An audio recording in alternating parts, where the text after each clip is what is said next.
Hello, this is Tony Heller from RealClimateScience.com, setting the record straight about climate. Journalists have passed the tipping point where they no longer make any attempt to be credible about climate. E&E News, climate change, weird winter weather stokes farmers' fears. Iowa farmers are sowing corn and soybeans faster than they once did.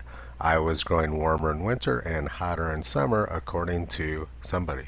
National Geographic. This decade broke all kinds of climate records, and not in a good way. Winters are warming up faster than summers. Let's look first at this claim that Iowa is growing warmer in winter and hotter in summer. This graph shows the average summer maximum temperature at all Iowa United States Historical Climatology Network stations going back for the past 90 years. Summer maximum temperatures in Iowa have plummeted nearly 5 degrees since the 1930s, and recent years have been very cool. This next graph shows average summer mean temperature, the average of the high and low temperature every day going back the last 90 years. Once again, you can see that summer mean temperatures in Iowa have dropped sharply over the past 90 years. This graph shows the Iowa percent of days above 90 degrees Fahrenheit going back the last 90 years. Again, you can see that summers are much cooler now than they were in the 1930s. It's pretty clear that the claims made by journalists about Iowa summer temperatures were complete nonsense. Now let's look at their winter temperatures. Winter maximum temperatures in Iowa have declined over the last 90 years, and recent years have been quite cool. And it's exactly the same story with mean temperatures. This next graph shows the frequency of cold nights in Iowa over the past 90 years. It indicates the percent of nights below 0 degrees Fahrenheit or minus 18 degrees Celsius. You can see that cold winter nights in Iowa have become a little bit more common over the past 90 years. Reality is that both summers and winters are getting cooler in Iowa, the exact opposite of what the E&E News article claimed. Now let's look at the National Geographic claim. They say winters are warming up globally faster than summers. This graph from NASA shows December through February temperature trends over the past 40 years. It's very clear where the winter warming is occurring. It's occurring in the Arctic. And this winter warming trend in the Arctic is confirmed by the Danish Meteorological Institute. The blue line on this graph shows winter temperatures near the North Pole going back to the year 1960. You can see that there's been a lot of warming over the last 20 years, about 8 degrees Celsius. The red line shows summer temperatures near the North Pole, and over the past 20 years they've been consistently below normal.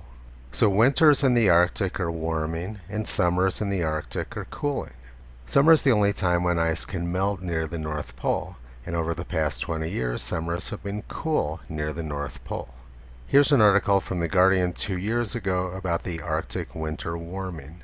Arctic warming, scientists alarmed by crazy temperature rises. Record warmth in the Arctic this month could yet prove to be a freak occurrence, but experts warn the warming event is unprecedented.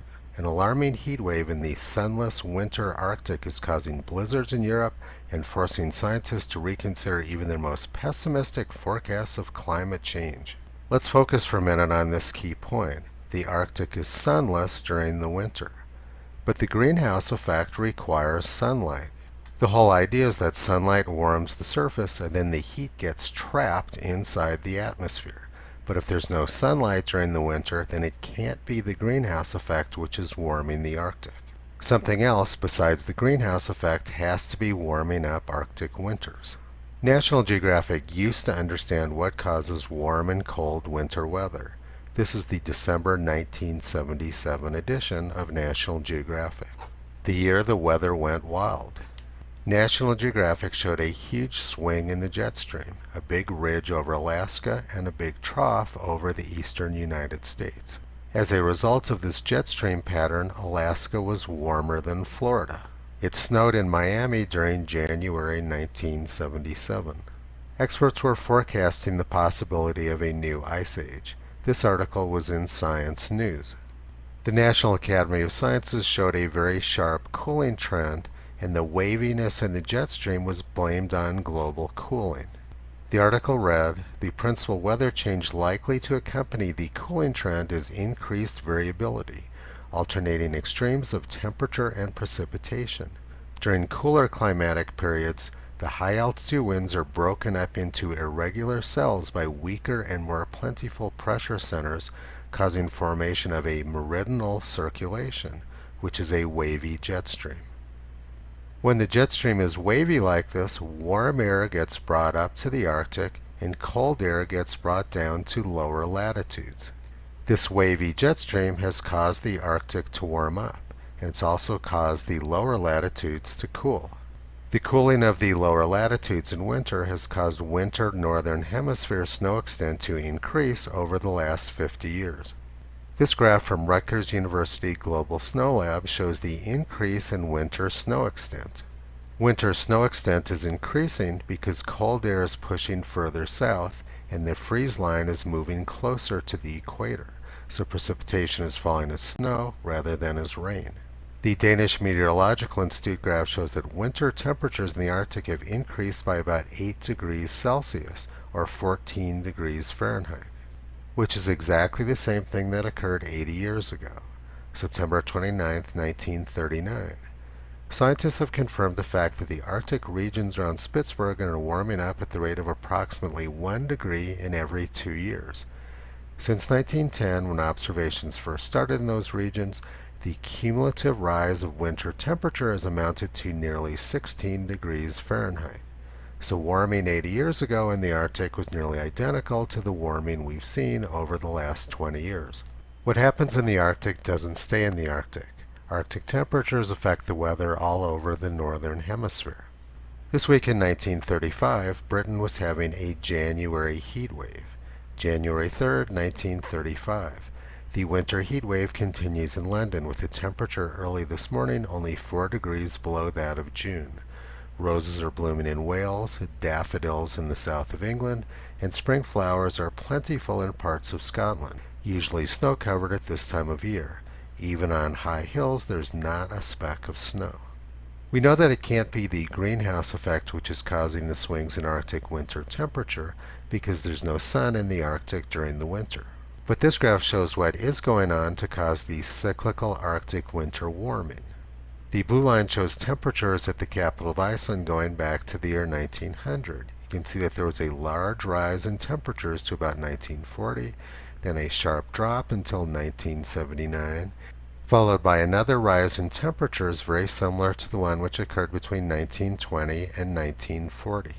You can see from the blue line that temperatures in Iceland were at least as warm 80 years ago as they are now. Now let's look at the red line, which is the Atlantic multi-decadal oscillation, which is an ocean circulation pattern.